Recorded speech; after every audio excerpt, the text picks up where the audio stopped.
Okay, welcome everybody.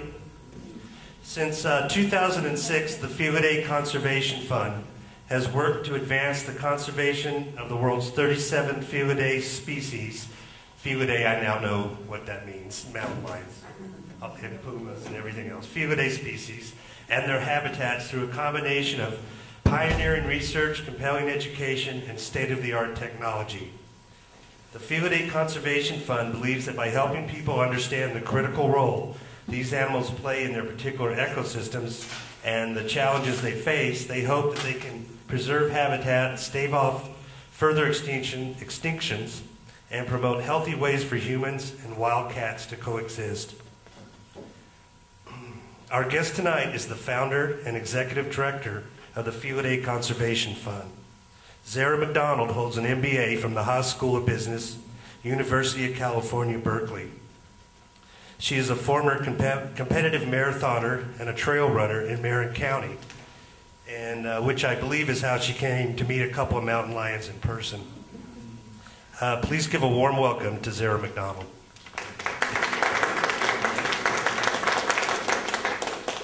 I get bobcat a lot. Yes. This cat is from the Andes, South America. Lives at very high elevation, and the reason I like to show this cat, it's a pampas cat. We're up at 17,000 feet. Putting the first little tracking device on this cat ever, and the issue with this cat is, actually all of it is human issues. So the reason I show this cat is because 85 to 90% of all sightings of mountain lions in California are not mountain lions. And so often they're bobcats, deer, dogs, a number of other species, coyotes. But this cat is also threatened and endangered. And this is also an Andean mountain cat. So they look very similar, but they also live at very high altitudes. And at 17,000 feet, we also see mountain lions, but their ranges are much larger than they are here because of much less prey availability. But we're here to talk about the mountain lion. Beautiful face there, eh? That's our cat. So extinction. A lot of us know it as when the last individual is lost, but that moment actually starts long before that. And it's something we really have to consider. This is a young kitten with its mom down in Monterey County, and she's very curious with the camera, as you can see. But the kitten is quite young, and not even 2 months yet there. Esperanza was the name given to the 24th cat in the Northern California study, and we're going to talk about a couple tonight. One's going on here, one in the North Bay, and they all seek to accomplish similar tasks. Esperanza is particularly of importance tonight because she was killed on a depredation permit, not even 2 months after she was collared. And this is one of our issues in California with the cats that are roaming that we need in our ecosystems. This is again a really nice shot of Esperanza, a little cameo there in the camera. She is a flagship species. And when we think about extinction, humans have touched off the world's latest mass extinction, so the consequences are being felt on land and in water systems as large predators vanish. So this is Esperanza again, just to give you a sense of one cat for a moment, and she's coming to feed on a deer kill. And if you watch how carefully she moves on the landscape, she's not put that foot down yet. She's not sure it's safe to feed. This is very typical of how they move, and they're very solitary animals, but also very wary. So the loss of large predators is in fact humankind's most pervasive influence on the natural world. This is a cat that was killed on a freeway up in the Northern California area. This is F-13 from the study up in Northern Cal. She was killed also pre-depredation permit, and the The rancher proudly put her rifle over this cat to demonstrate her dominance. These guys live on the move, so these cats are constantly moving to survive, and this is really how they've always lived. Their ranges are large. They need to persist through movement. They take down prey to survive, and this is a very common scene for these cats, especially the males. So when we think about an ecosystem, this is the same set of the family group from Monterey County. A couple months later, you see she's got 3 kittens there. And when we think about an ecosystem, there are a number of things that need to work together for that ecosystem to be healthy. The more species diversity, the healthier the ecosystem.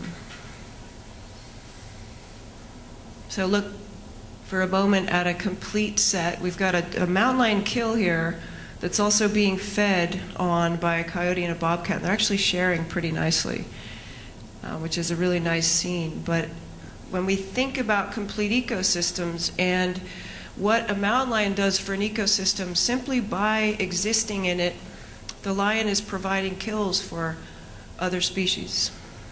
We'll talk more about that. Valley Day is based in Sausalito, up in the, actually just over the Golden Gate Bridge on the other side.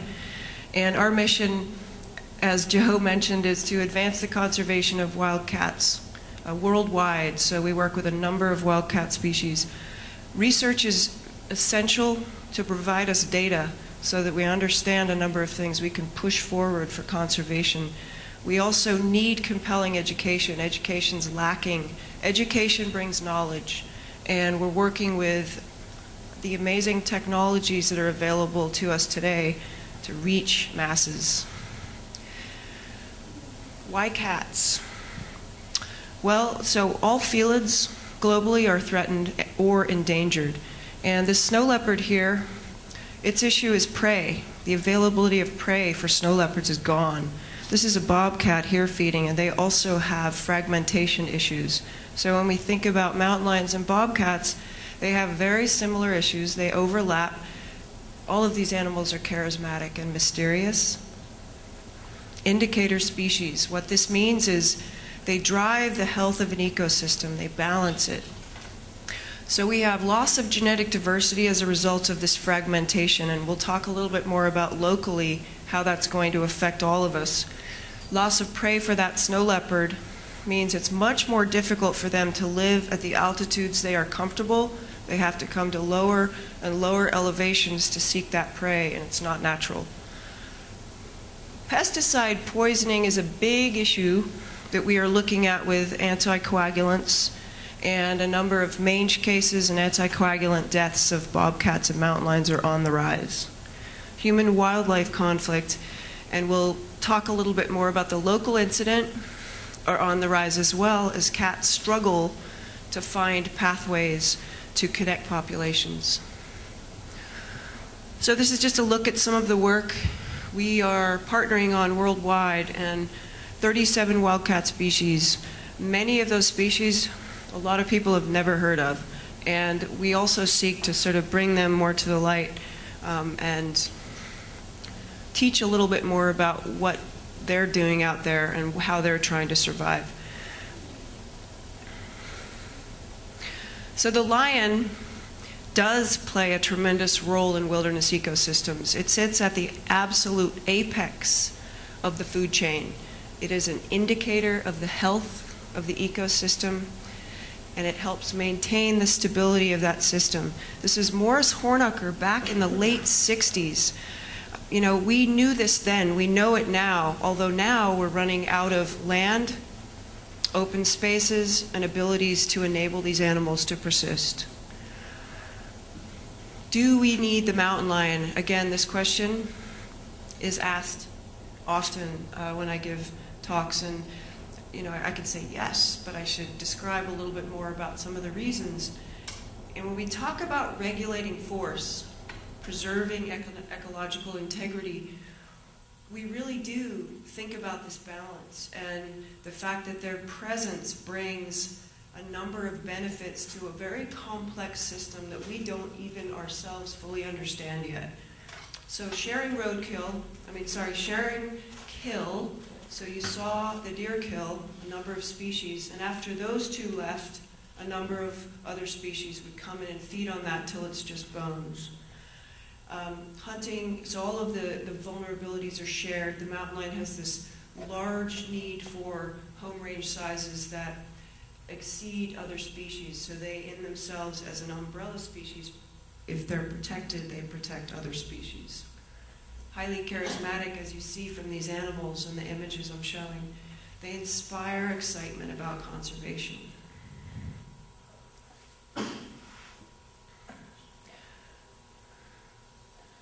So this was actually, I was starting to create this slide, but I'll just tell you my message here, which is pumas in the ecosystem and their impact is much greater than their density or biomass, and that in itself makes them a keystone species. So very low density predators. The significance of these cats, top-down regulators of ecosystems. They structure herbivore communities. They actually affect the plants by being there. So historical ranges throughout the Americas and this sort of evolution of ecologies through time. They're especially important in the Bay Area, Los Angeles, and you've lost grizzlies, wolves. This is our last predator. We need it for the balance. This cat has more names than any other mammal. So it actually sits, it has a place in the Guinness Book of World Records for the number of names it has. Over 40 alone in English, and many more in other languages. So this tells you a little bit more about this folklore and stories that surround this very mysterious cat. Let's look at its range historically. So without human persisted very naturally through North, Central, and South America. Canadian Yukon to the tip of South America. Incredibly adaptable cat. We saw presence at 17,000 feet. Sea level to 16,000 feet, typical, but this is what we just saw a month or two, actually 3 months ago. Native Americans offered it respect. New European immigrants brought this fear, loathing, deeming it a varmint, and the extirpation resulted. So the red areas on the map are where the cat largely no longer exists. So these cats are actually classified as small cats. They don't roar, so they lack this specialized hyoid apparatus in this neck in the area here, and it produces this guttural sound of a roar that you'll hear in a tiger. These cats actually make sounds similar to your house cat. So they purr very loudly, they hiss, they growl, and it's a very amazing sound to hear them with their purr. And they scream. We'll hear that in a second. The coat color varies geographically, so what's natural for these animals is their coat color will blend and they will be camouflaged in that natural setting. And if you've ever seen a mountain lion, any of you out there, you'll see this. It's just absolutely stunning how they just disappear into the landscape. Females, smaller than males. In California, we have typically smaller cats. They're smaller near the equator, larger near the poles, and 5 to 9 feet. So the tail, 40% of that length. That's usually a long, thick, cylindrical tail. It's a very defining characteristic on a mountain lion, and often where people are mistaken when they think they see one, but that is something to look for. Vertically, 18 feet in one leap, amazing jumpers. Horizontally, 20 to 30 feet.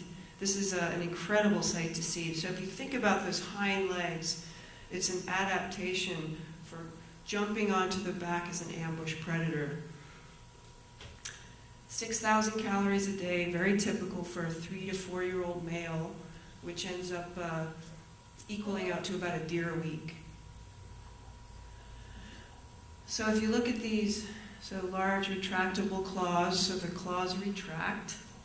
A really nice pad there where you can see the 3 lobes, and if you're out looking for tracks and you want to determine whether it's a mountain lion. This is a very distinguishing characteristic as well. So,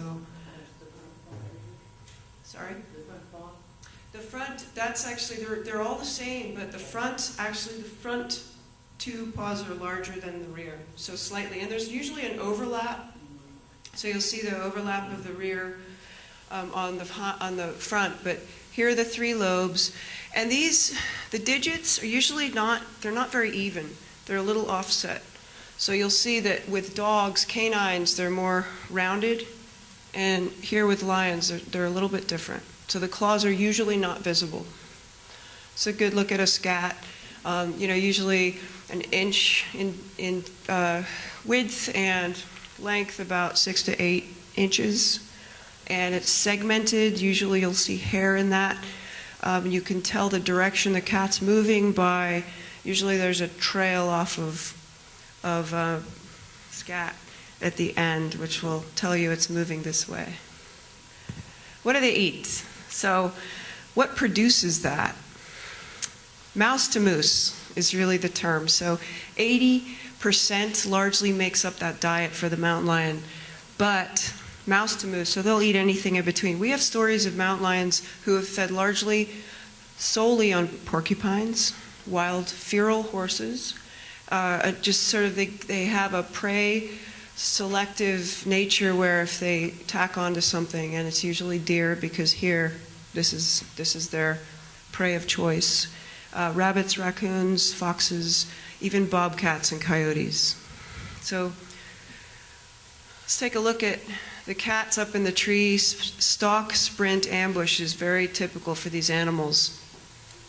A bite to the back of the neck, and usually severing the spinal column in one bite. And so it's a quick death for that deer, but it's a struggle for the mountain lion. It's very difficult and hard on them to take that deer down, and usually will exhaust them for a period of time where they just sort of rest afterwards. Then they'll feed on the deer, and they will possibly move away and come back and feed on it later. They might lie next to it, but they may stay on that deer kill for 2-3 days, even 4 sometimes.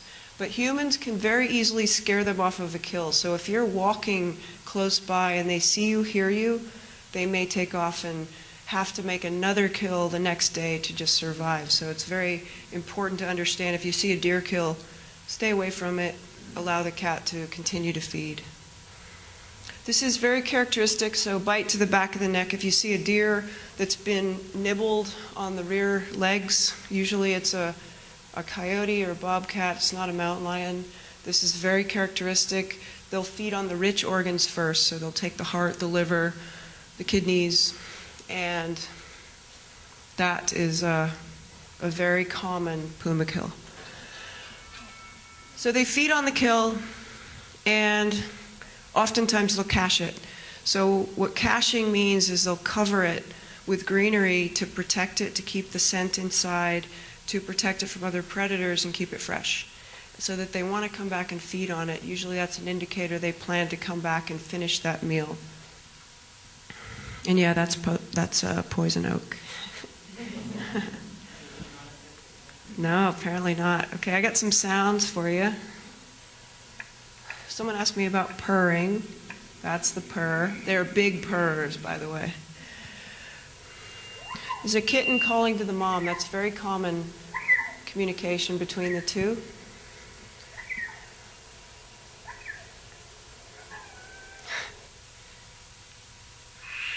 That, I'm going to turn that off, but that area sounds the mom in heat. So this cat's making a characteristic scrape, territorial marking. 2 hind legs in the terrain. Sometimes we'll urinate in that and move on. That's a very common thing. They do it less in areas where human development exists, but this is a way of cats telling other cats, this is where I'm moving through. The female in heat sound you just heard is, she's in estrus, and they're usually in it 5 to 6 days. That scream, that long eerie screech is a female communicating to any male out there, I'm ready. And if he responds, if they connect, they're together for 2-3 days, And if she is pregnant after that time, she has about a 3-month period after which she'll select a den site and give birth to those cubs. And they very carefully select a remote den area that's protected, hopefully, from humans and other predators. Cats reproduce every 2 years, or every 2-3 years, and start giving birth a little after 2 years. We're having a very low reproduction rate in a lot of the studies we're working in with lions, so it's cause for concern. These cats are native to the Americas. They are our native cat. They have the largest geographical range of any terrestrial mammal except for humans, all of us in this room.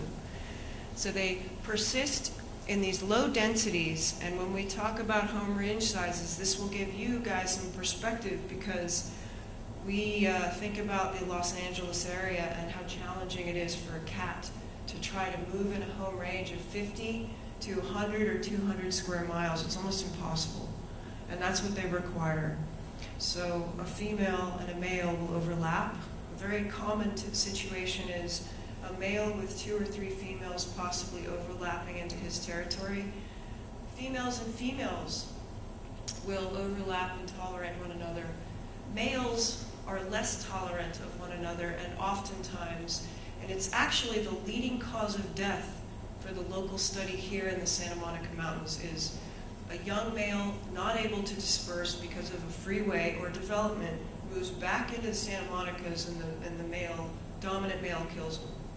So there's this interspecific killing that's very relevant when it comes to our development and roadways. These cats are solitary. They live solitary lives, few exceptions, mating, siblings dispersing together, and mothers raising cubs.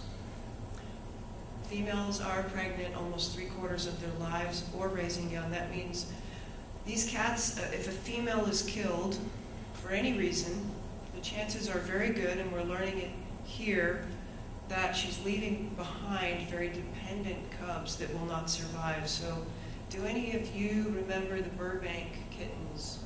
Yeah. So those kittens, I have a couple pieces of footage of them. They're doing really well. They are up in Paso Robles, but their mom's dead, so they will never be in the wild again. And she did not survive somehow. She probably abandoned them, and they wandered out searching for food, and lo and behold, they almost died, but they are being nursed back to health. They look really good right now. I just saw them on the way down from San Francisco, and they are looking great, but the other message is these cats should be in the wild.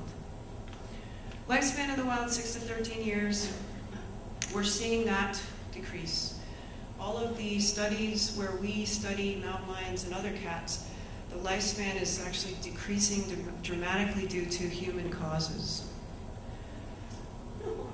Yeah, so look at those paws though. That's a 6-week-old cat. So litters of 1 to 6. They're born densely spotted.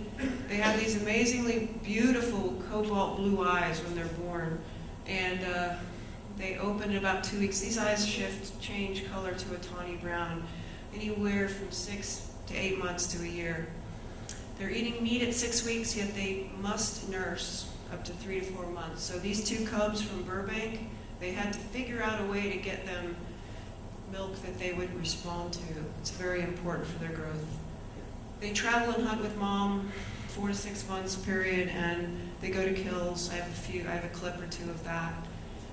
During this time, it's really important for the mother to feed these cubs as they grow, and sometimes before they leave home, they're larger than she is. So she may be taking down 2 or 3 deer a week just to feed her cubs. So yeah, they're very protective mothers, and they will go to great lengths to protect their babies. Lots of stories of female mountain lions going up against grizzly bears to protect their cubs and succeeding, actually. So so what we do in the research end is we will put these little cubs in a sack so it reduces the stress for them. The mother's usually out hunting. We don't get into a conflict with her. We'll put little ear tags on them, little expandable collars, or some abdominal tracking devices. So these three are 6 weeks, actually not quite 6 weeks. As you can see, they're feisty, right? So I'm going to give you sound for the next clip, which is this little character. Can you hear that?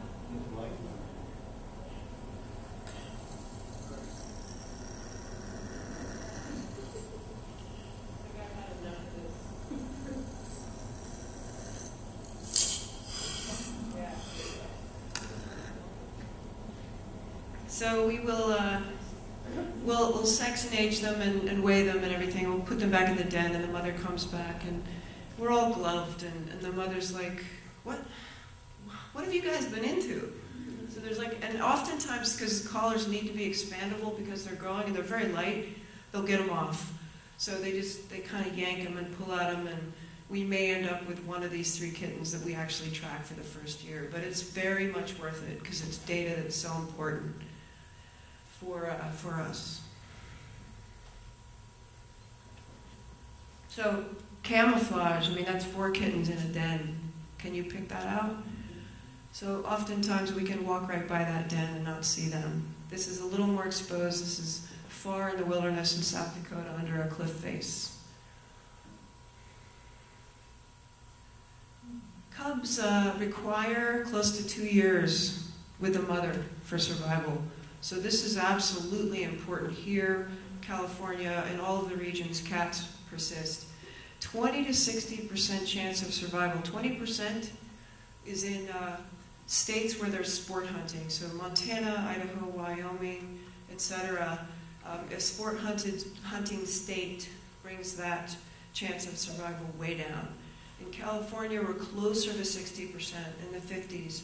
But still, if we look at this story out of Wyoming, one of these cats is really lucky to survive.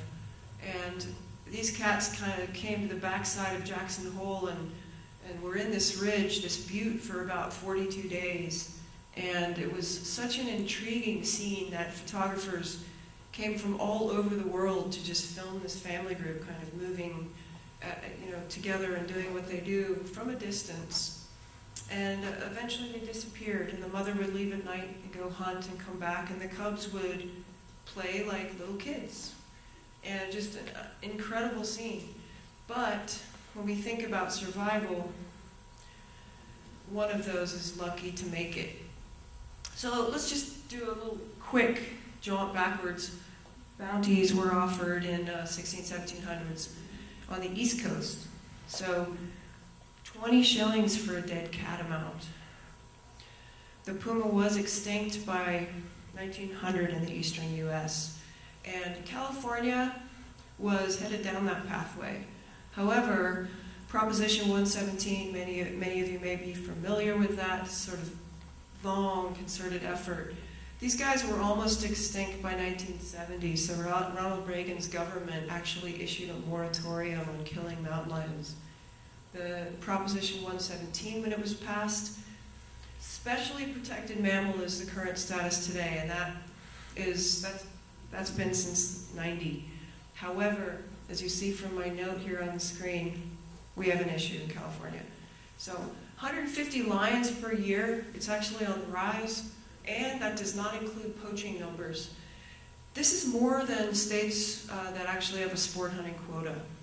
So we're doing well to have it as a specially protected mammal, but not so well with our depredation permits and roadkill. We need to enable wildlife to move. Otherwise, they will inbreed and die off. Depredation permit, just to describe that. If your pet, livestock, or hobby animal is killed by a mountain lion, actually anything, usually the mountain lion's blamed, but if it's killed by a mountain lion, you can have a permit issued to kill the mountain lion. And it often doesn't take much. So the 2 cats I showed you at the beginning, both of those were actually killed before a depredation permit was issued. It was a simple call to Fish and Game, and the ranger on duty said, sure, go ahead. And that really depends on where we're living in California. All of the regions are quite autonomous, but this is an issue of education. So we have a lot of solutions for this problem, and one is a guard dog species, numbers of which are available to protect livestock. And we have a lot of information. Please feel free to take it with you when you leave, but it's simply protecting livestock. It keeps everyone alive, including the natural species that were roaming here long before we came. So let's look at the leading causes of death. Depredation is number one that we know of. Roadkill is a close second. So we have about 60 plus animals a year killed on California roadways. And it's on the rise, of course, because we continue to develop, but we're also cutting them off more and more from habitat.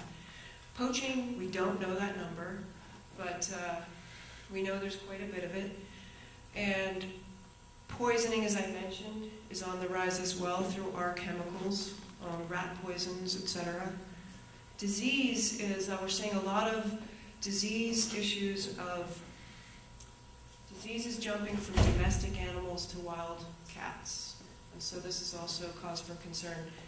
Public safety is the number that surprises everybody, and the number of cats that are killed per year in California because they're deemed a public safety event. Anyone want to take a guess at that number? Shout anything out. 20? Yeah, you know, that's a really good guess. Most people would guess in that range. 3. So think about it this way. These cats are doing an incredible job of avoiding humans, even though we're making it harder and harder for them to simply live. 3 cats a year, on average, killed in California because they're deemed a threat to you or I. These cats are like, if you look at the maps and where we're working and where these cats are collared and where they're trying to move, it's unbelievable they're making it anywhere. So this is a pure evidence. These cats want nothing to do with humans. So California today, a number of research questions, and keystone species sits very at the top of this complex ecosystem, food chain. Fragmented habitat is very much impacting the entire ecosystem, but also the survivability of the top animal there in the system, so the mountain lion, low density predator, the loss of natural movement pathways. So I have a story of a local cat I'll tell you that's just like, it's incredible, and none of us understand how this occurred. Genetic diversity, hey, we're talking about cats today. Genetic diversity is impacted when cats cannot move outside of this little area they live in. So then we have inbreeding, then we have local extinction. Unhealthy ecosystems, and of course conflict.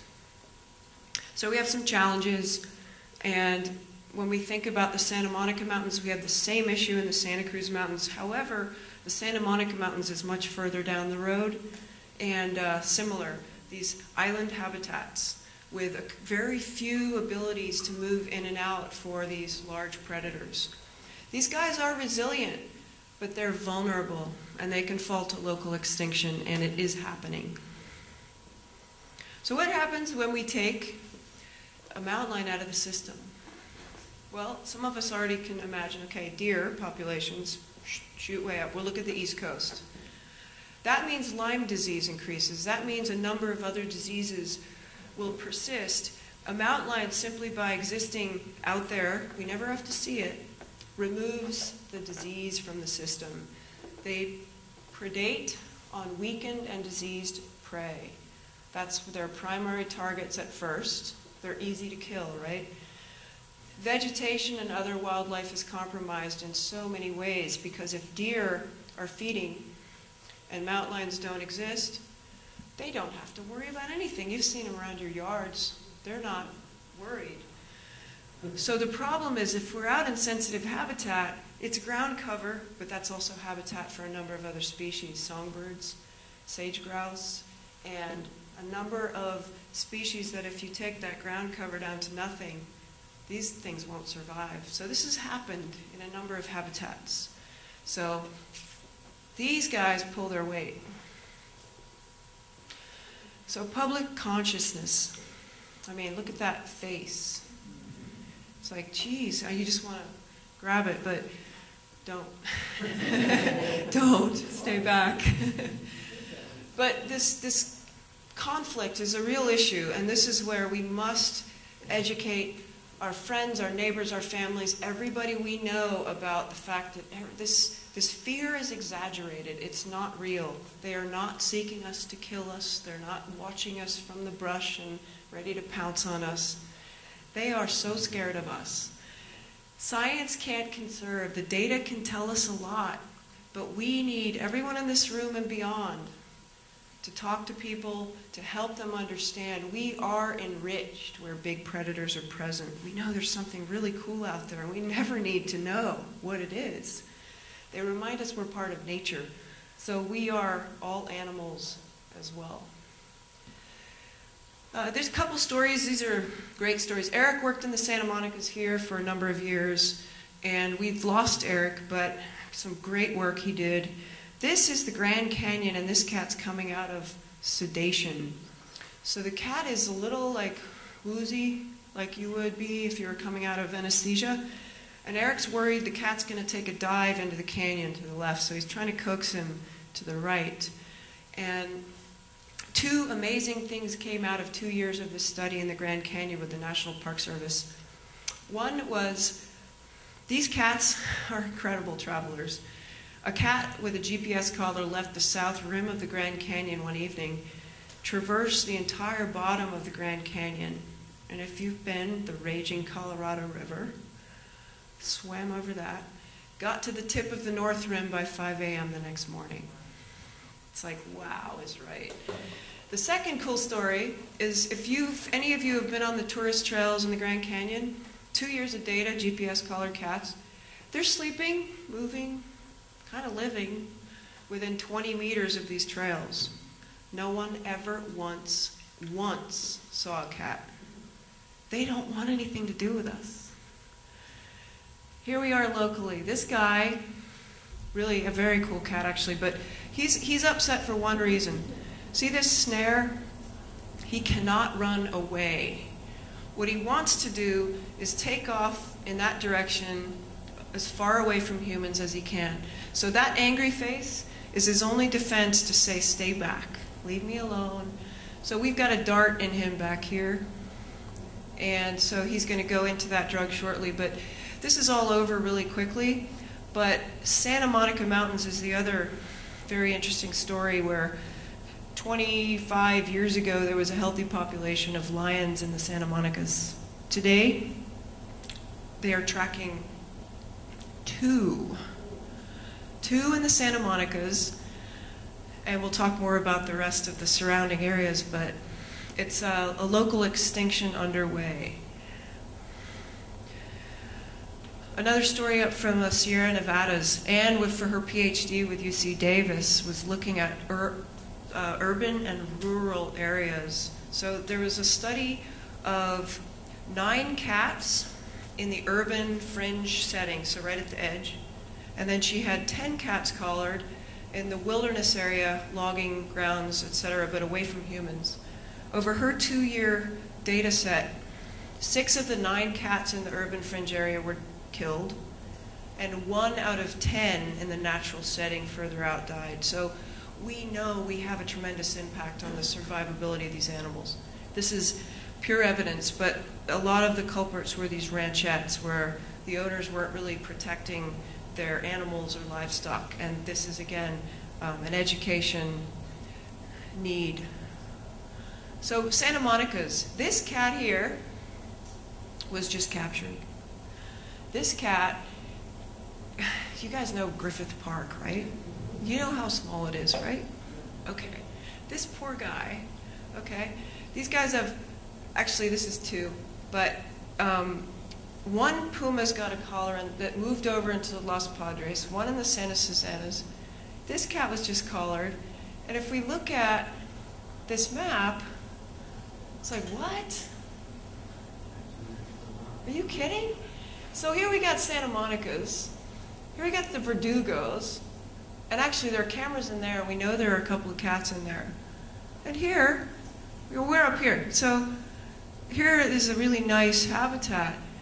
This cat, this Griffith Park lion, the genetics were just tested, came over there from, and I drove past there today to get here. I was like, wow, just tiny. Came from the Santa Monicas.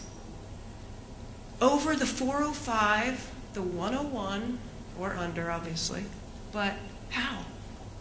I mean, how is it possible? So this is the struggle, and these are some of the issues. So one of the cats collared got over to the Los Padres. Largely, they're just kind of disappearing, and when we have this cat right at the edge here that can't just go back, it's very difficult. This is a young cat. What we have as an issue is dispersing cats. We talk about dispersing cats. We have the same thing going on up in the Bay Area. We have a long-term study that started. We're looking at the population in the Santa Cruz Mountains. The same issues as down here. And we've got 35 collars that have been placed on cats, and we've got incredible mortality rates up there due to roadkill, depredation permits, and now we're looking more at this interspecific killing. So this was one of our first cats in the study. This is a look at the GPS collars we use. It's satellite transfer of data. So every 2 to 4 hours, we're pulling the locational data on these animals. And just to give you an idea of the field workup scene, capture methods will use hounds that trace the scent of a cat. The cat will run up a tree. We will fire a dart gun, usually sending a sedative and a dissociative into that cat. So the cat actually is aware but not in any pain, and it's a brief period of time. Cage traps are another way we capture the animals with bait at the back, draws them in. We have a transmitter that goes off the minute the door closes, and we are alerted. We're usually very close by, and we just shoot in and work up the cat. Soft catch leg hold snares are another way, and this cat, you can see he's in a snare, and we're in pursuit, so we're very close by. The transmitter's gone off, but he's actually focused on this little predator call we put on the trees, to a wounded animal call that draws them in, and they get very intrigued by it, and this cat is going to pull out this whole branch to pull this predator call out. It's just an MP3 player, so it's really funny. And so this has happened numerous times, but you'll see him just, he sees the flash on the camera, he's like, what? Who's watching me?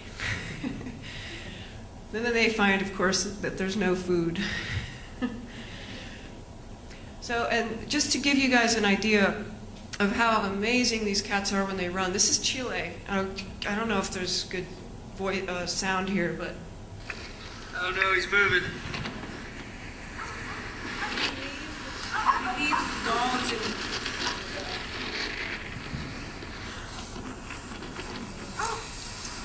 Boom, se va, se va, se va. Se fue para abajo.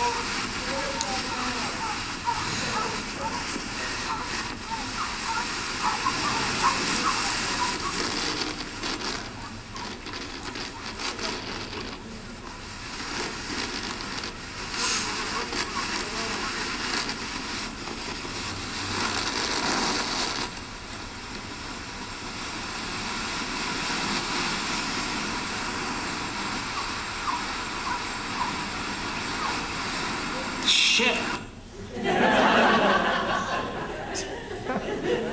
I was like, we better get moving. So this cat actually had a full meal in him, and he was amazing. We put a collar on him. The dogs did catch up because they have a short lung capacity, so they can run like that. Not for too long, and especially because he had a full meal. He slowed down quickly, but we were there very quickly. So this is a typical workup scene. The cat's out, but not. That's why we cover the eyes, so they can't.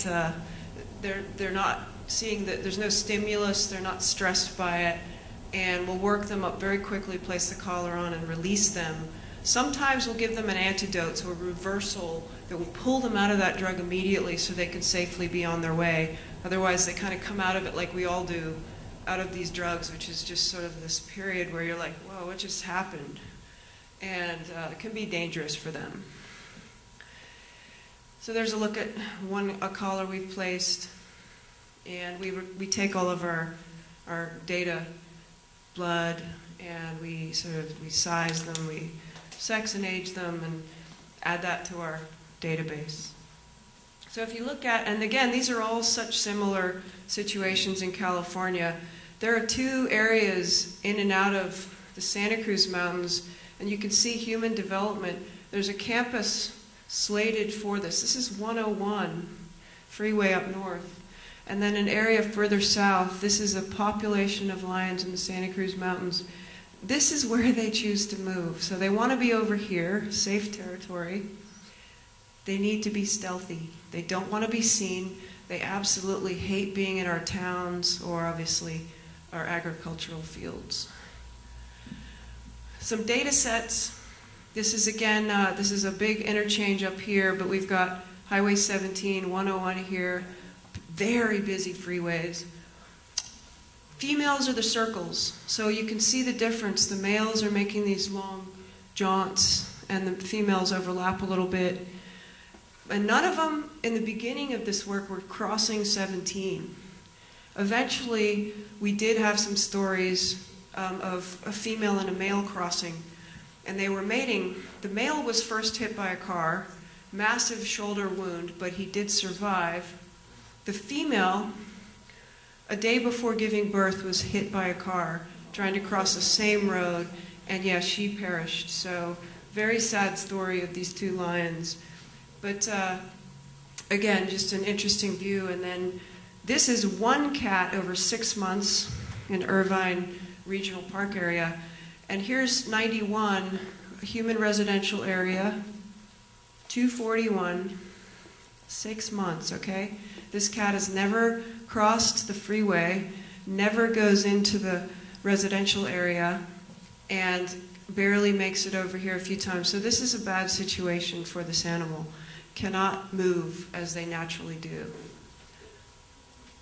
So roadkill mortalities, obviously on the rise and of great concern. Barriers to natural movement. So we've got this beautiful habitat on both sides of this very busy roadway, but the cat's not going to go through this little culvert. It's frightening to a large cat. And so we're working closely with Caltrans to open up these culverts, enable the movement of wildlife under, and if we need to, create overpasses. But this is essential. It's less costly, and we can provide directional fencing so animals don't pop up and try to cross these dangerous roadways. This is a good example. This is a bobcat here coming out of a culvert. And this is a busy section of 101, and he hears the crazy traffic. And he kind of just decides, I'm going back. This is just not cool. So these work, but they're pricey. So anywhere from $9 to $12 million. And so it just depends on how important it is to put one of these in if we can't go under. California, we can often go under. Remote cameras are giving us some really amazing information, and it's a nice opportunity to watch cats doing what they do naturally without humans in their faces. This is a female with her 2 cubs, quite grown and ready to leave home. So that's up Santa Cruz Mountains. And so you see this lion moving this way at this time. Shortly thereafter, a dear little family group comes by, and then there's the lion. But you know what? There's a bobcat. He's like, I'm getting the leftovers, whatever. That's the good ecosystem at work. These 2 cubs are just very curious with the camera. We didn't get a look at mom, but they kept coming back to check it out. And this is actually a cat taking down a deer on one of our cameras up in North Bay, and it's just an amazing situation. You never get this on camera. So that's his meal for a week. Just some nice footage from, again, remote cameras. Just, yeah, no words there. Well, it's time to feed. Okay, so this cat's caching, and this is a very common caching, come back to feed later. She's trying to feed, and the cub is just interested in the tail. He's like, I just want to play with the tail. See, they're just so playful. And then these two cubs are going to roll out of the bushes here and little hide and seek thing. Again, this cat is, so there's he's very interested in leaving his scent on this stump. So he's rubbing off his scent. And that's another very common thing for these cats to do. This is actually quite a rare scene from a cat that decided to plop down in front of this camera that was up for a while, but you'll see what it does, and you will understand why I wish I had sound on this video in a second. And I only cut this down to a couple minutes, but this cat was there for 45 minutes.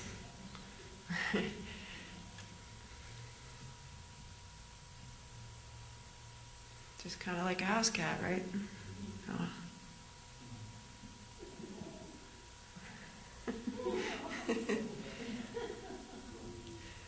Watch closely. It's like, talk to me. Yeah. Very rare to get that, actually.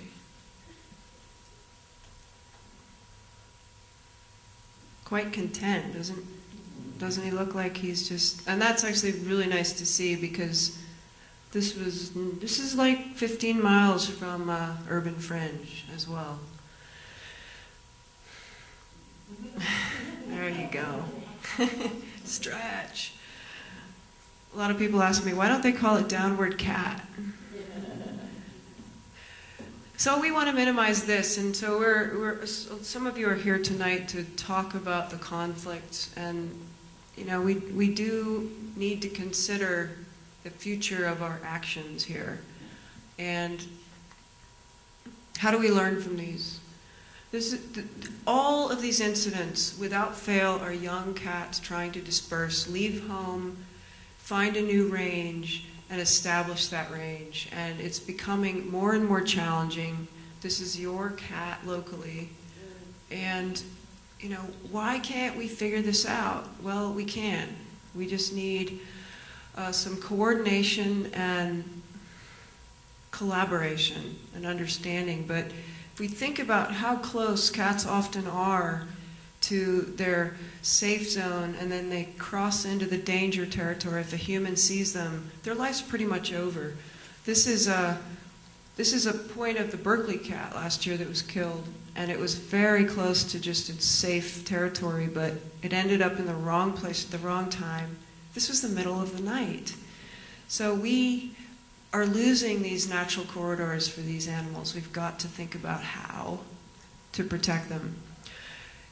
You know, I don't think you guys are here for this, but it's important to talk about it. 16 verified attacks in California in over 120 years. I mean, 130 years, 122. But I talk a lot up in the Bay Area, and there's so much sort of unawareness about how little threat they pose that I say, look, we have had no attacks on a human for 100 years. I mean, these cats have no interest. A lot more of us would be dead. We are not on their menu, and this was in Morgan Hill. But if you look at these stats, and you think about rattlesnakes and dog bites, and actually deer responsible for human fatalities, blows away anything a mountain lion's doing. So, you know, I think the lesson here is we really need to understand more about what this cat is just simply trying to do, survive. It is more dangerous to walk the streets of any USC at night than it is to live and hike in mountain lion country. And this is just a really good quote from Spirit of the Rockies. It is truly the predator that captures our imaginations, something for us all to remember.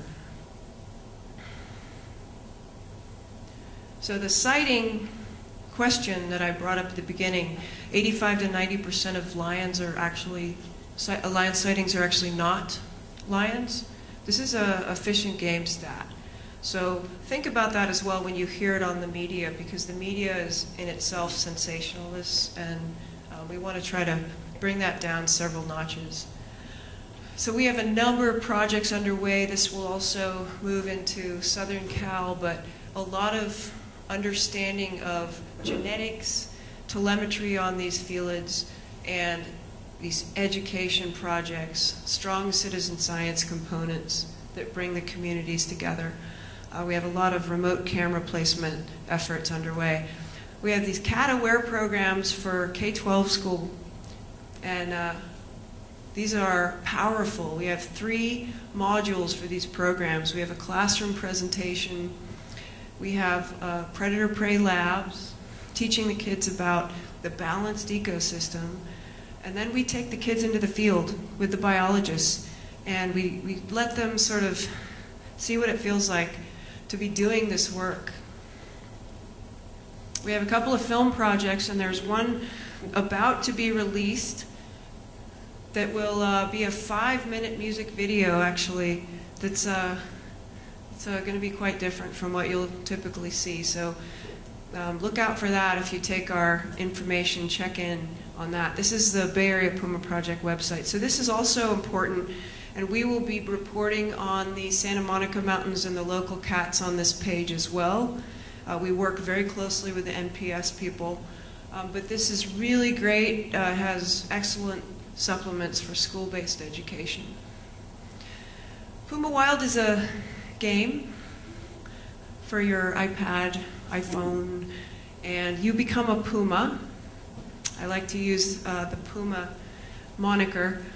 Try to survive on an increasingly human-dominated landscape. So the very easiest level of this game is just you in the wild, no humans.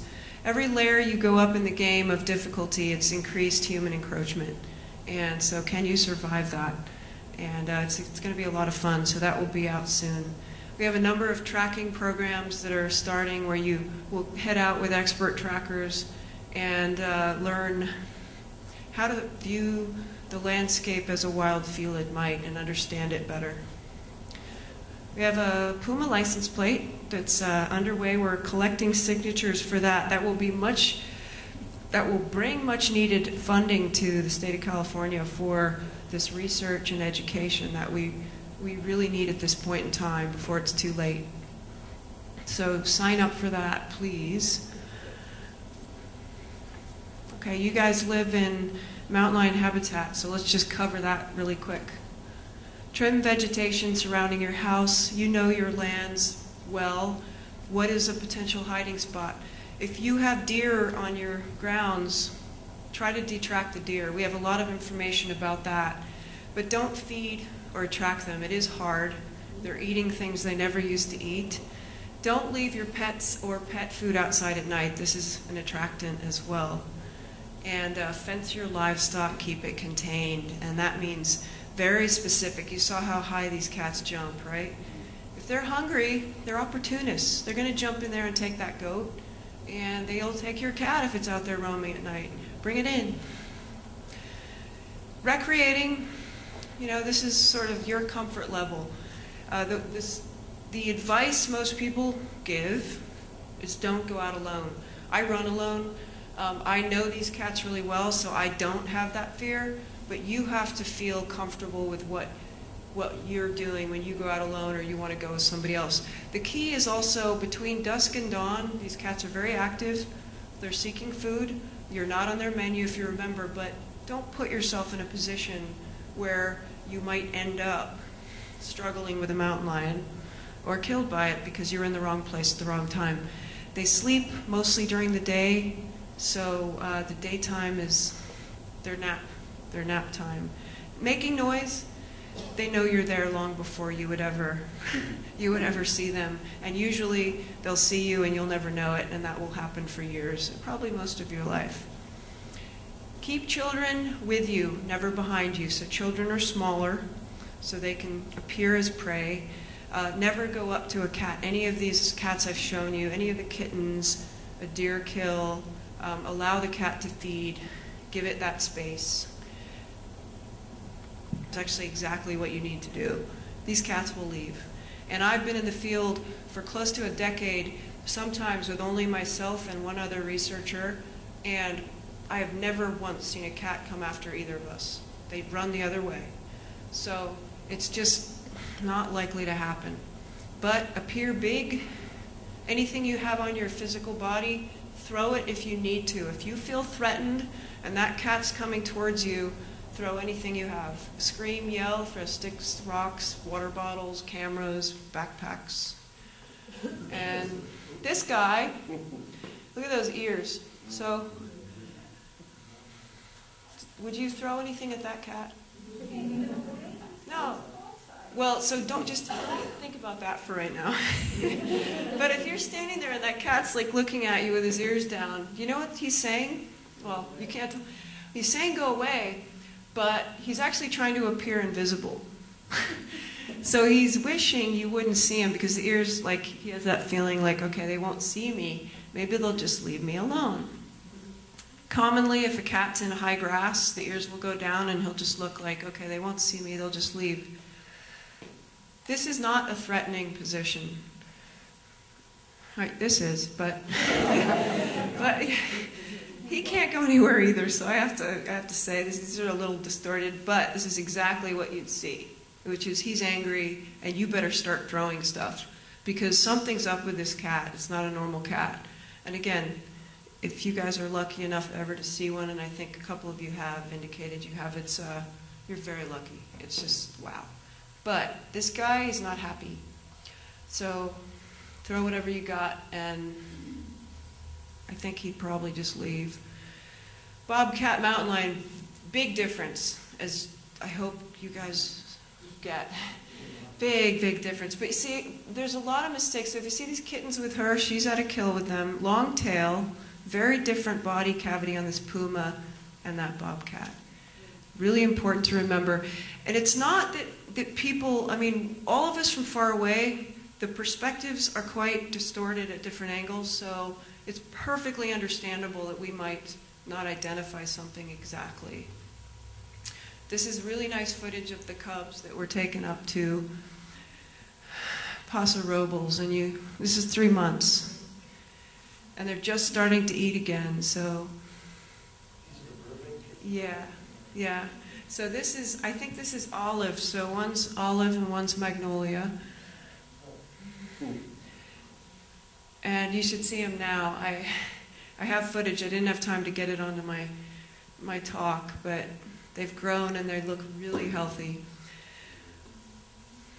So the mom needs to bring these kittens up so they learn to avoid humans, and that's the other reason. These guys are stuck. They haven't learned how to take care of themselves in the wild, and that's what the 2 years is for. She's constantly training them. Just amazing. So, look at those eyes. So David Schuller said it best: the mountain lion works as strong magic in the imagination of many Americans. It is the ultimate loner, a renegade presence in the wildest canyons and wildest mountains, the sign of everything that is remote from us, everything we have not spoiled. And a number of partners on all of this work we're doing, really important. This cat is in a snare, and to de-stress, they will chew on these branches, which brings their stress way down, which is sometimes we'll throw a branch into a cage trap before we anesthetize them to bring the stress level down. So I'm happy to take questions, and this is a wild cat in Idaho, actually. The biologist snuck up on him and got this amazing shot. Yeah. And this is the other kitten, so I'm just going to show you this little, and she was the one that actually stood and protected in front of the other kitten and protected her. See how fierce? She's like, stay away. See that little tongue? She still does that. She's still doing that. So she was the bold one. Two. Yeah, 2 of them. So I'm happy to take questions. Let's give Zara a big hand.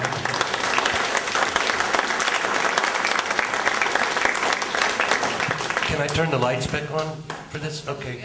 If you have questions, we need to ask them into the microphone that I have here because we're taping this for later. So let me turn the lights on, and then if you have some questions, I'll bring the mic to you.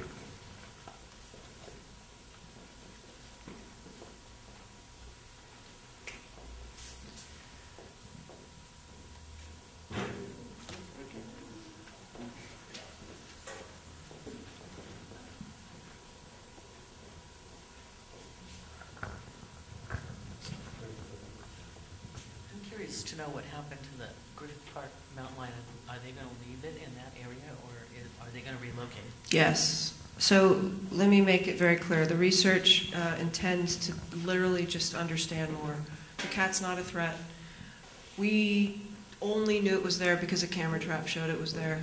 So unless there's something crazy that's going, the data we receive is all delayed, and there haven't been any incidents of cats doing anything. So we won't. The agreement that we have with Fish and Game in order to conduct this research is we don't own the lions. We're simply putting tracking devices on them to understand how to protect them, more about populations, but we should not interfere with anything that's naturally going to occur.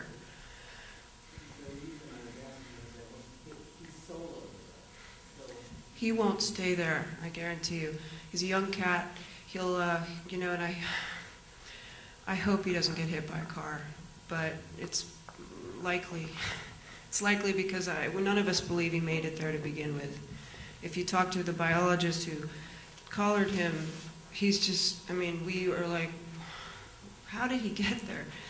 And we actually thought, because he's closer to the Verdugos, that he would have come from the Verdugos, and there is a family group, there's been a family group in there, but no, he came from the Santa Monicas. So he won't last. It's not large enough for him. There's plenty of deer, though, so it's a good thing for that. I'd like to ask about the license plate. Yeah. How does one get one, and how much do they cost? I think they're going to end up costing like 50 or 60 bucks, and renewals less, but right now we're in the process of acquiring signatures, so we need 7,500, which is obviously very doable in California. However, Fish and Game is considering possibly thinking about sponsoring it, so we need a state agency to sponsor it. And once we have signatures, we have a number of partners who are interested in taking that on. So signatures first. So if you sign up, that's a really good thing. The pumaplate.org is the URL. So if you go to that site, you can sign up instantly, and it adds you to the list. Yeah.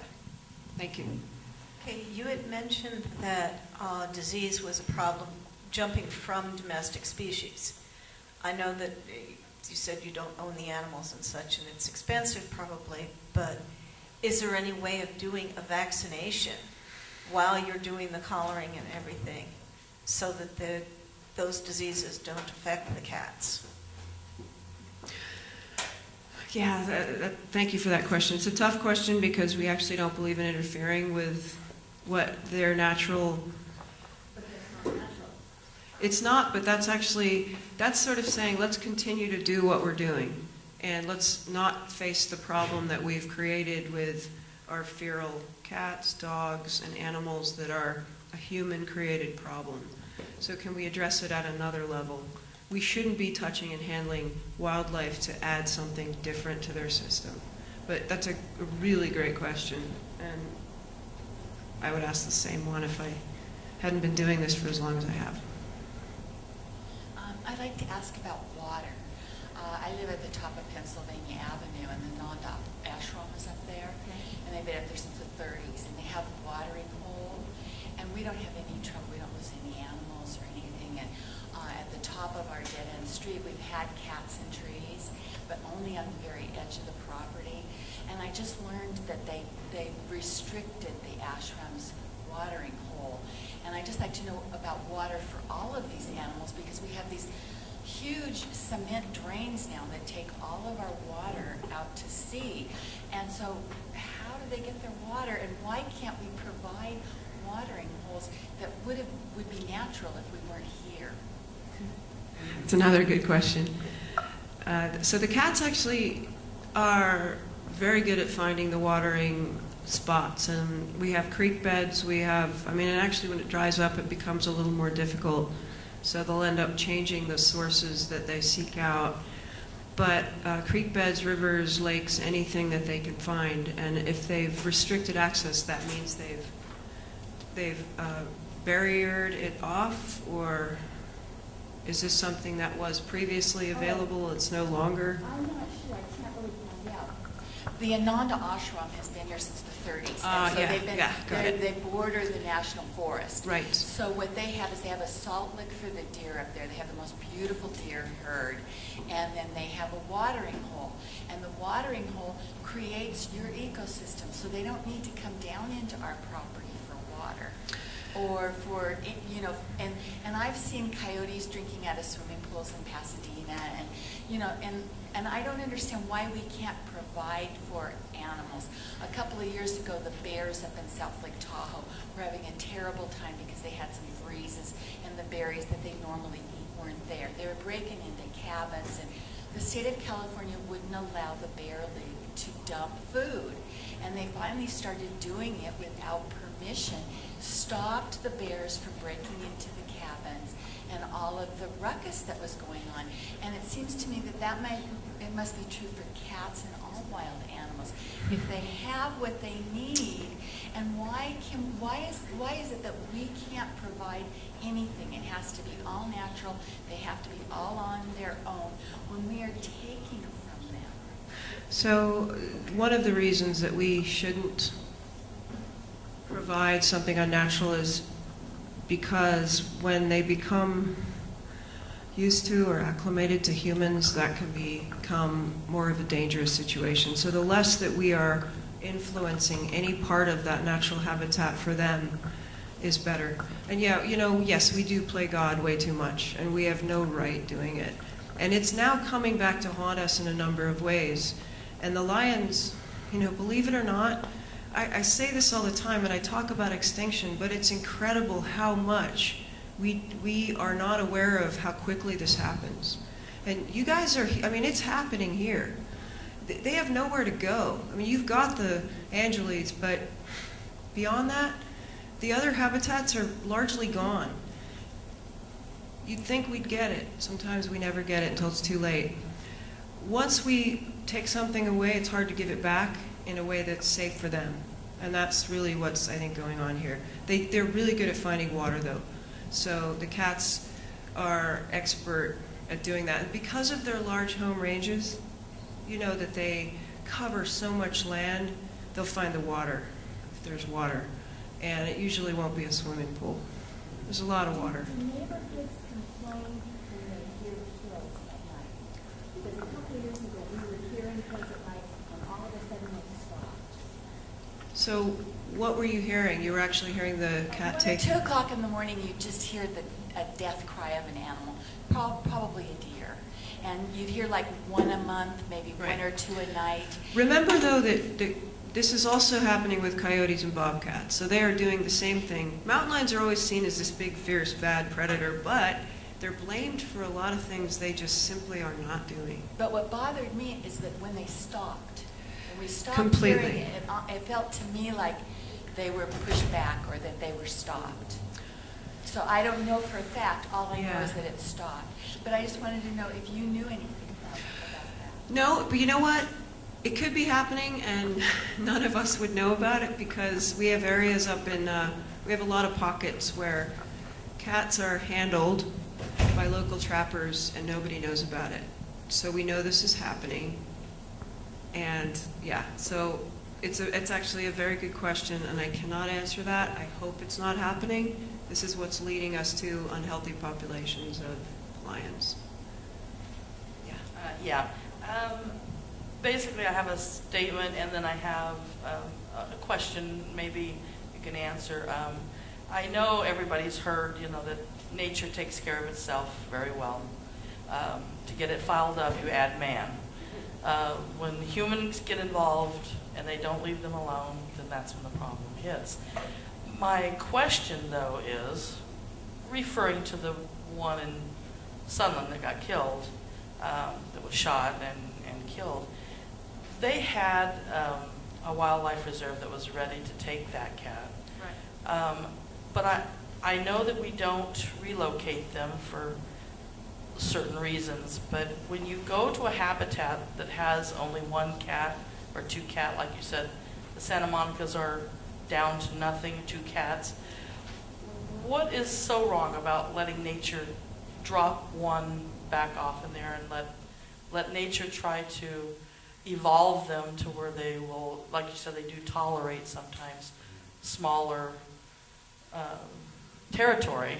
I think they're smart enough on their own. They'll probably figure out a way to survive if we just step back. I know no matter how many meetings we have here about this and how many we talk to neighbors, there's always going to be those neighbors that are going to scream, holler, run in the house, or call 911. They're just not going to learn. There's just nothing we're going to do. But I just feel that that cat was let down by the entire community at one point or another. That cat should have had a place. Thank you for that. You're absolutely right, actually. The young cat could have, I mean, honestly, if the cat wasn't seen, it would have gone right back into the forest and disappeared. No one would have seen it again. The problem with the hysteria is it's a big one. It's not one that's easily solved. And I was a little let down because I gave a talk here last year. And, you know, I understand that people are worried about themselves, but not enough of these people are educating themselves on what's really going on. So your point is well taken. We should have left it alone. And we're not going to learn this lesson until the last lion's gone, I guarantee you. And when we're going to be looking back and saying, oh, let's reintroduce them. And then we're going to kill them again. We're doing it with wolves. I mean, it's like, when do we just quit? And honestly, no, wolves aren't attacking people either. So they're coming into California, and there's already hysteria up north. So it's this predator relationship between humans and other predators, because we are the biggest predator of all. I wanted to say to the lady who's up at the ashram, you may have stopped hearing kill because of the station fire about 3 years ago. It'll be 3 years in September.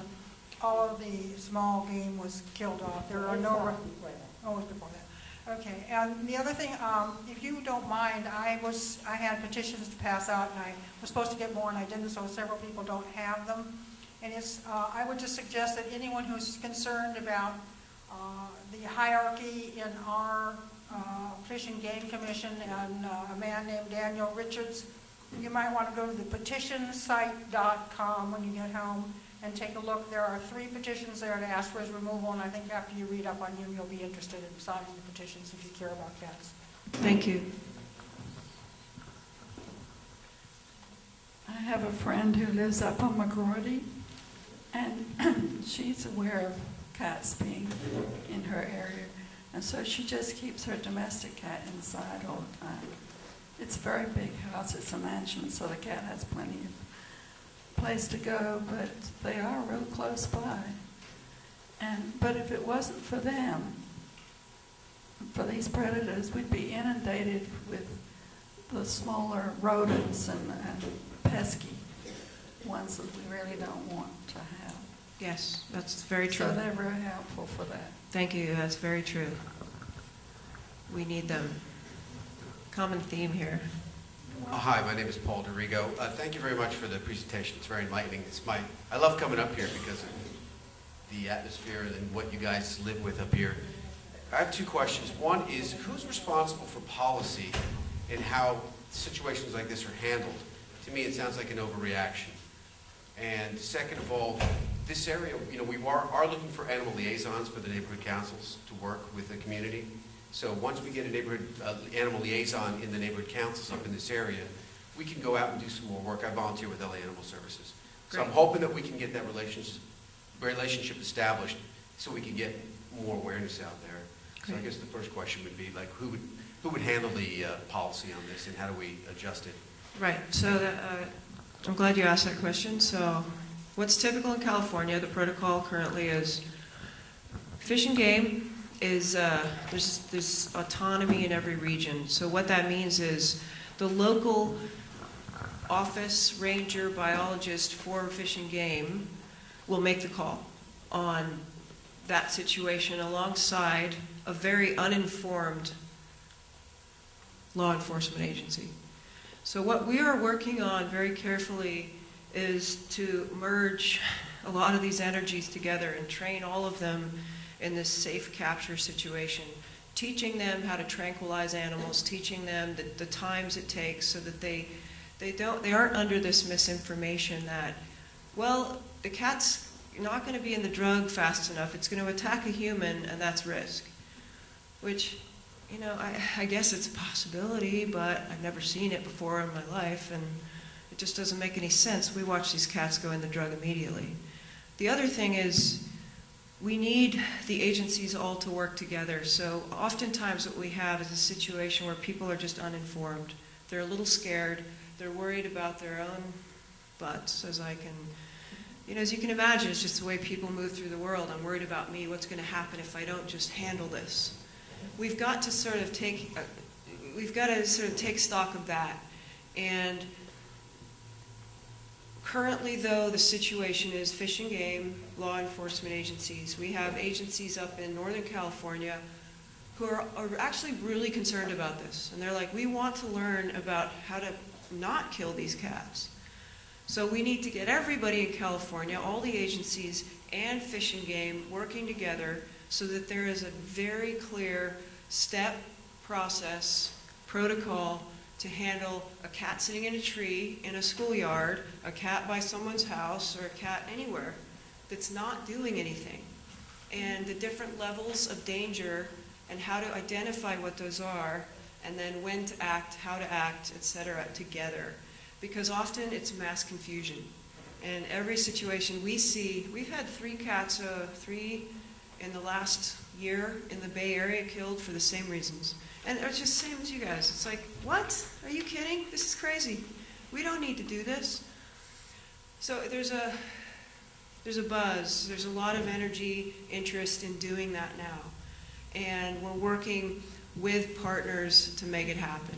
But it's, as you can imagine, it costs money to train people. So we have to sort of pull the funding together, get the agency on board, get the law enforcement on board, and we've got some already, and sort of create a model. And the model then will expand. Okay, that sort of ties in, how did the station fire affect the interaction with the cats, and how did it affect the cats? So fires are, as they are devastating to us, they're devastating to wildlife. And any fire is going to, we had a couple of instances where cats were collared where fires occurred. And actually, surprisingly, the cats didn't move as far away from the fire as we thought they would. So the cats would move to the perimeter and literally wait out the fire. And we're talking about family groups, moms with cubs. They wouldn't just take off. So when they come back in, they sort of take advantage of, what they can. But the other danger, the danger to them is if the ground is still sweltering hot, we've had pads burn off and cats will die when they can't move to get their food. So it can be an advantage and a disadvantage if they're too close to that fire. But it definitely disrupts their movement for a period of time. And they don't want to leave where they are, so they'll wait it out. And it will affect the prey and their ability to eat. And most often the prey is there, it's just running away like they are. So, but they'll move right back in after that fire passes. So it's true of all of these situations. So you didn't see a decrease in the number of cats? Some die because they end up in the line of fire by mistake. Some die because the pads burn off and they can't move to find food. And otherwise, no.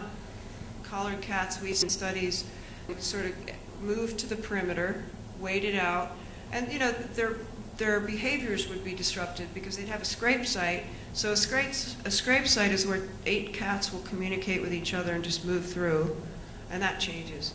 Say it takes that site out, they put it somewhere else.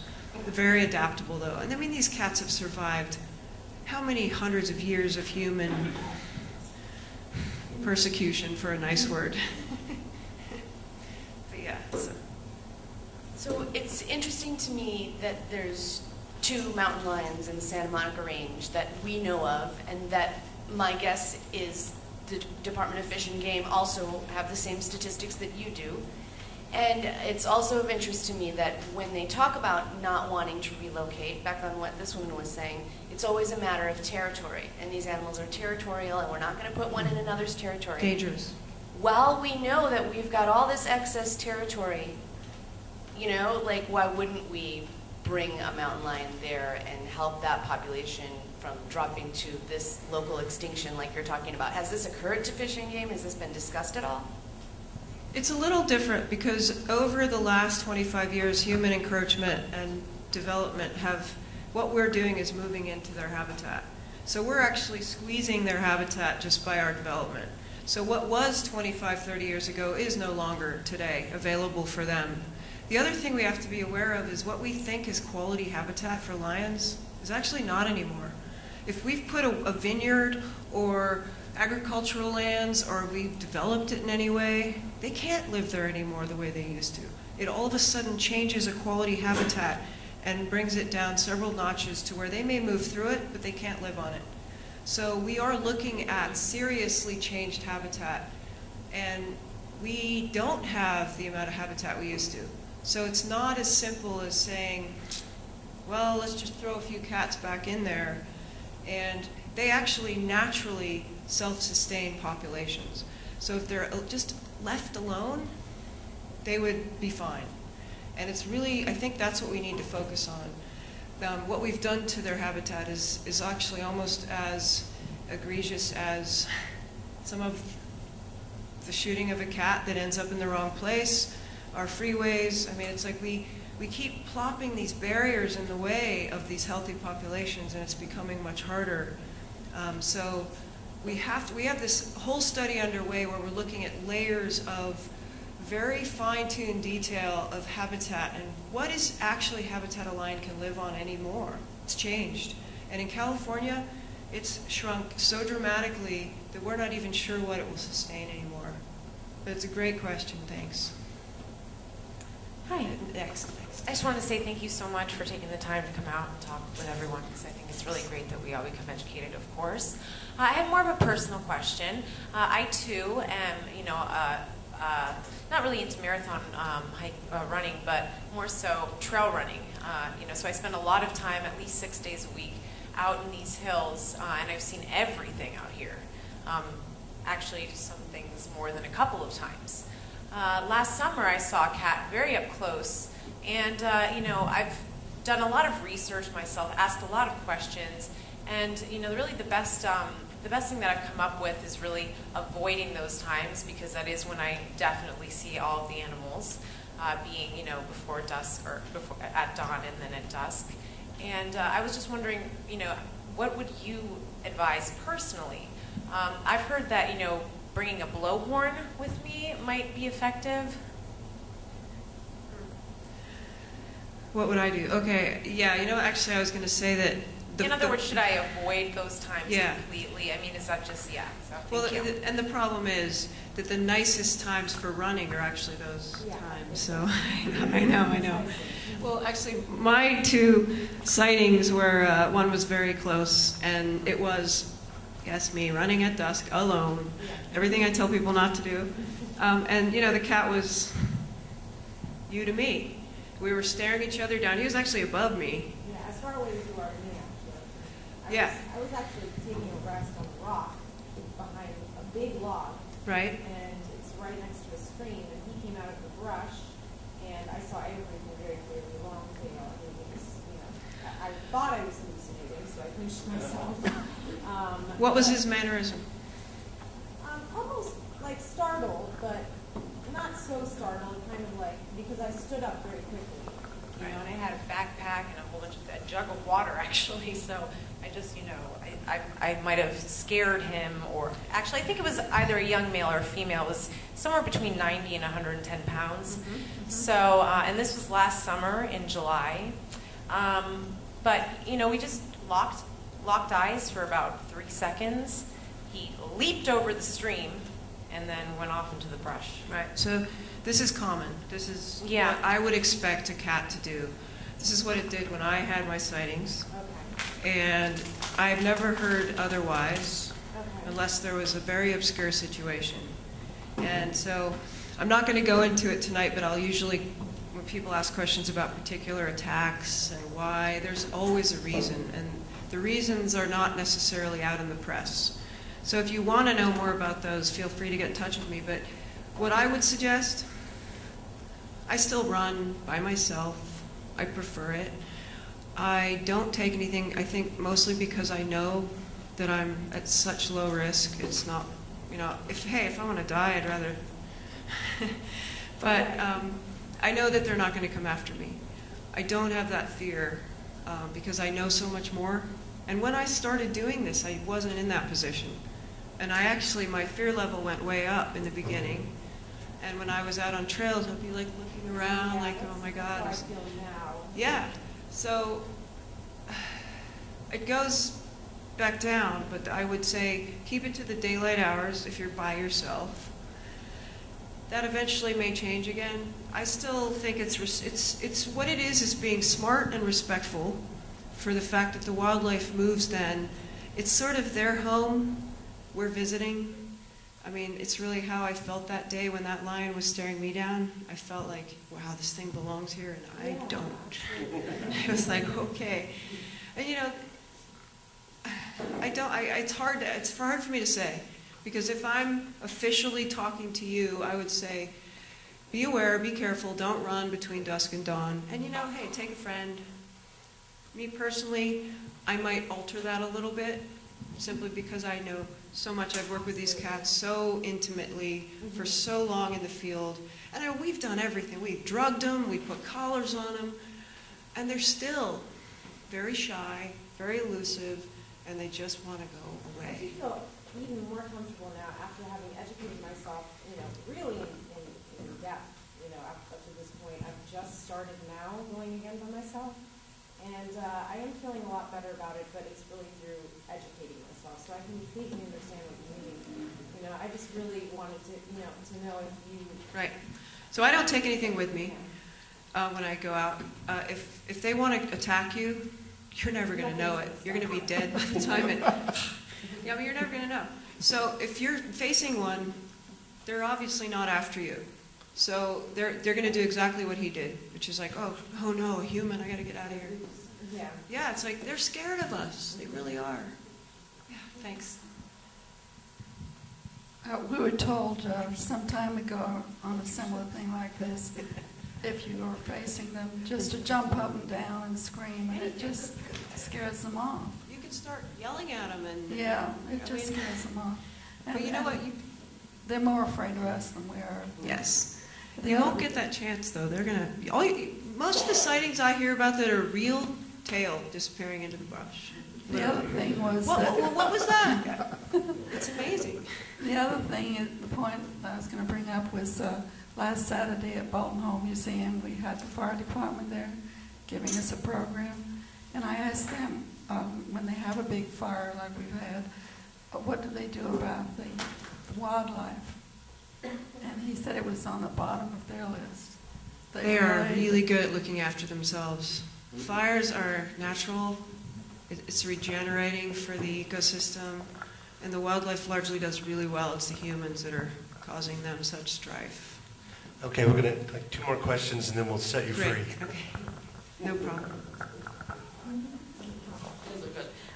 Back to the Sunland lion, you said that you don't move them to different territory, but it was obvious this lion was only not even 5 miles from his natural habitat. We know the neighborhood he was in, and he would have went right back. So even if tranquilize that cat the 3 to 5 miles, and he would have been back into it was probably going to be his territory anyway. But I don't think you're going to get all of these agencies together. I pray you do, but they all have their own personal little agendas, and they act on their own. And I just have my doubt that they're not going to man up and come together and find some sort of resolution on how to handle it. Regretfully, I tend to agree with you, but we still have to try. However, I will say what would have worked for this cat, you didn't even need to tranquilize it. So we have ways to haze cats, and you can fire bullets that are not actual bullets at these cats. You can create incredible noise. You can haze them so they take off and they do not come back. And this cat was at the edge of the natural land, so it could have easily been hazed. And we're not actually sure. Sometimes there are situations where we can, yes, tranquilize the cat, put it out there, and the chances are better that it's going to make it somehow. We just don't know.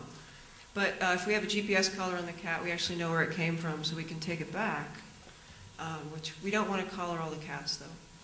But hazing is a great solution. It would have worked very well here, very well. It didn't happen.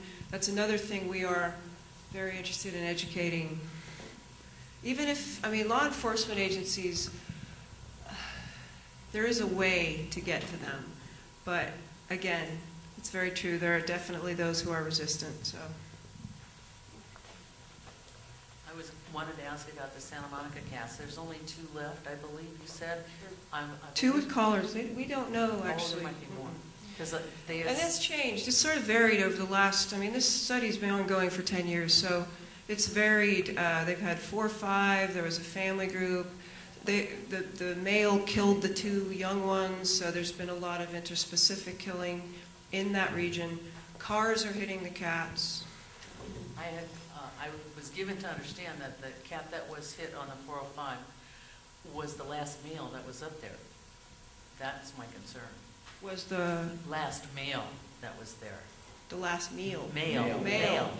Ah, well, no. Oh, good. Thank you. Thank you. But it doesn't matter. It's we're close enough. So, yeah. Okay, one more person. Oh, I just wanted to say that I understand the feelings I'm hearing tonight about our relationship with animals. And as I go to all the neighborhood councils and talk, we must remain vigilant that we, as a community, handle how policy is also created. So if we want to make a difference, we need to stand up and tell them we need to have these changes. We can't count on them to make the changes in our best interest, and I think we're hearing that. And what I'm offering is the possibility that through animal liaisons in this area, we can get those changes that support this community.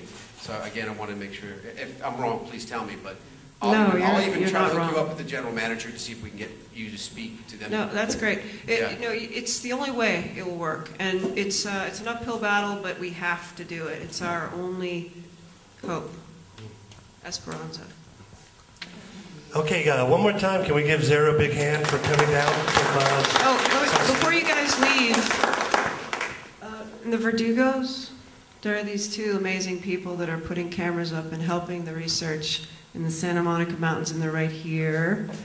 And if you want to help them, they may actually like it, if anyone wants to help them, but they've provided some incredible footage and informed the researchers that there were certain cats in the Verdugos. So this is what citizen science is doing. Johanna, do you want to stand up so people can see who you are? And yes.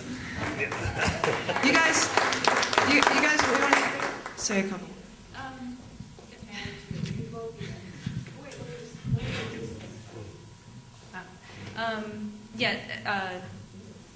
Zara's obviously got this all way more polished than we do.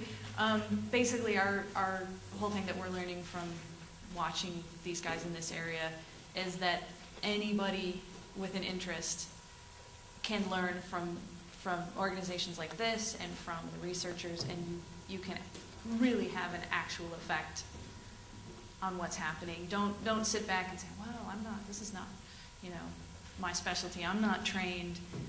If you're interested in this, it's valuable. So tell your friends you have these animals in your neighborhood, that they're important, and that there are really simple things you can do to make sure that they stick around. what's the best way to reach you, Johanna? I finally have business cards, so if anybody wants to see some of our video, I can come Okay. talk to me. And one last statement. Okay, and also if you're on Facebook at all, her website is called, her Facebook page is called Cougar Magic, and you can see the really cool pictures that her cameras have taken. It's really neat. It's fun work. And the other thing Help I just them. want to say while I'm standing here, I've been a volunteer at the Wildlife Way Station for 13 years. And I know that there are a number of people in this community who are not aware of the status of the Wildlife Way Station. Your local wildlife advocates and sanctuary, home of many a mountain lion. They are still very much there. They are still very much available to people who want to volunteer up there. They have orientation once a month. And they, in the Sunland case, did volunteer to take the mountain lion if it needed a place to go. So I just want everyone to be aware that that organization is still alive and working in your community for your wildlife. So know that. Lastly, if you guys want to go see the Cubs, Paso Robles, it's only like 3 hours, and they are beautiful. I just saw them yesterday. All right, thank you so much.